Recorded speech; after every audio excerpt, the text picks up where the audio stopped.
Atrial fibrillation, or AFib, that's commonly called among individuals, is that it's a rhythm abnormality of the heart where the two small chambers of the heart will quiver, will not contract properly.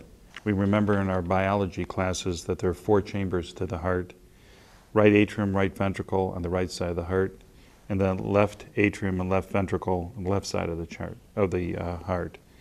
And inside, you can see the cavity of the right atrium, and you can appreciate that when the atrium do not contract, blood stagnates within the atrial cavity and then can form clot.